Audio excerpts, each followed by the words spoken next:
جب توحید کی بات ہوگی پھر کوئی پیغمبر، کوئی فرشتہ، کوئی بزرگ بابا، شاہی کوئی نہیں اللہ کے مقابلے پر۔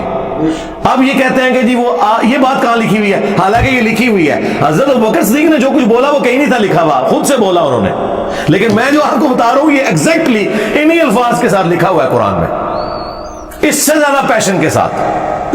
سورۃ المائدہ کی آیت نمبر 17، لقد کفر الذین قالوا ان اللہ هو المسیح ابن مریم، بے شک وہ لوگ کھلا کفر کر رہے ہیں کہ جو کہہ رہے ہیں کہ عیسیٰ ابن مریم ہی اللہ ہے، نعوذ باللہ۔ قل فمن یملک من اللہ شیئا، بابت شاہی کوئی نہیں، ہاں اے شاعر لفظ ہے نا، یہ عربی دا جے، اردو میں بھی آیا پنجابی میں۔ قل فمن یملک من اللہ شیئا، اے نبی ان سے فرما دو بھلا بتاؤ اللہ کے مقابلے پر کوئی اتنی سی بھی جرت رکھتا ہے اس بات کی؟ کوئی شے نہیں ہے کہ کوئی کلیم کرے اللہ کے مقابلے پر، کوئی کسی چیز کا اختیار نہیں رکھتا۔ کس چیز کا اختیار؟ ان اراد ان یہلک المسیح ابن مریم، کہ اگر اللہ یہ ارادہ کر لے کہ عیسیٰ ابن مریم کو ہلاک کر دے، اچھا وفات دے دے نہیں ہے، وصال شریف نہیں، ہلاک کر دے، کیونکہ موٹا دماغ کھل جائے۔ یہ اللہ ورسز عیسیٰ ابن مریم بات ہو رہی ہے، ہاں کوئی تو نہیں ہو رہی، توحید اسٹیبلش ہو رہی ہے۔ وہی مولانا ساکھ صاحب والی بات کہ پائی جدو توحیدی گل کریں گے گستاخی دے آپ ہی ہو جائے گی، ہائے میں صدقے۔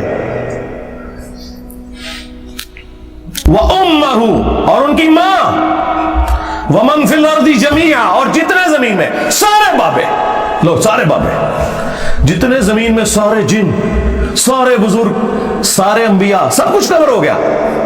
اگر اللہ تعالیٰ ان سب کو ہلاک کر دے، اللہ کا کوئی کیا بگاڑ لے گا؟ قُلْ فَمَن يَمْلِكُ مِنَ اللَّهِ شَيْئًا، اللہ کے مقابلے پر کوئی کیا اختیار رکھے گا؟ اللہ کا کوئی کیا بگاڑ لے گا؟ وَلِلَّهِ مُلْكُ السَّمَاوَاتِ وَالْأَرْضِ، اور آسمانوں اور زمین کی بادشاہت تو اللہ کے لیے ہے، وما بینہما، اور جو کچھ ان کے درمیان ہے، پوری کائنات۔ یخلق ما یشاء، وہ جو چاہتا ہے پیدا کرتا ہے۔ یار اگر عیسیٰ ابن مریم بغیر باپ کے پیدا ہو گئے، اس کا مطلب تم نے کہاں سے نکال لیا کہ وہ اللہ کے بیٹے ہیں یا اللہ انسانی شکل میں آ گیا؟ اللہ جو چاہے پیدا کرے، اللہ کی مرضی۔ عیسیٰ ابن مریم جیسے اللہ تعالیٰ اربوں لوگ اور پیدا کر دے، کیا اللہ کے اختیار سے باہر ہے؟ اللہ کی مخلوق ہے۔ اس سے بڑا ورژن اللہ نے پیدا کیا ہے، حضرت آدم علیہ السلام، جن کا باپ بھی کوئی نہیں تھا، ماں بھی کوئی نہیں تھی۔ جیسس کرائسٹ کی تو پھر بھی ماں تھی نا، اور پورا انہوں نے پریگنینسی کا پیریڈ بھی گزارا۔ لیکن حیران کن بات ہے، کرسچنز جو ہے حضرت آدم کو اللہ کا بیٹا نہیں کہتے، اور ان سے جو چھوٹے ہیں اس سٹیٹس کے اعتبار سے، مرتبے کے اعتبار سے میں بات نہیں کر رہا، کہ جن کی ماں تو تھی انہیں اللہ کا بیٹا کہتے ہیں، جس کی نہ ماں نہ باپ اسے کہتے ہیں کہ جی وہ اللہ کا بندہ ہے۔ اور یہ پھکی اللہ نے قرآن میں دی ہے کہ اللہ کے نزدیک عیسیٰ ابن مریم کی مثال آدم کی سی ہے۔ ہائے میں صدقے، میرا رب بھی جو ہے نا الزامی جواب دے کے اس باتوں کو سمجھاتا ہے، الحمدللہ۔ واللہ علی کل شیء قدیر، اور اللہ تعالیٰ ہر چیز پر قادر ہے۔ دیکھیں اللہ تعالیٰ فرما رہا ہے اگر اللہ عیسیٰ کو، ان کی ماں کو، سب کو ہلاک کر دے، اور سب میں پھر سارے ہی آگے، سارے جن، سارے فرشتے، سارے پیغمبر، سارے بزرگ، سارے باپے، تو کیا یہ ساروں کی توہین ہوگی ہے؟ نہیں۔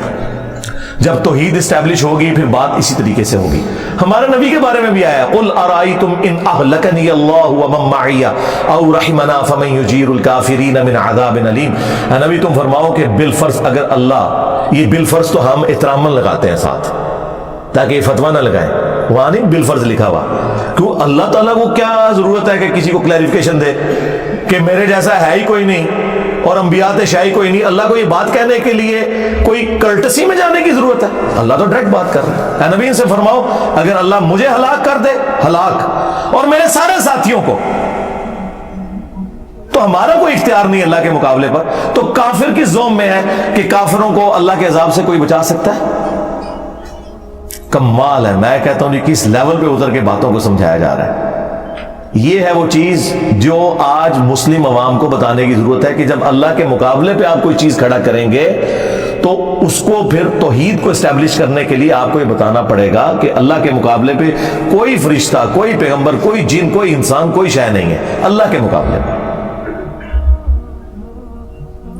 اور اس کو شیطانی توحید نہیں، رحمانی توحید کہیں گے.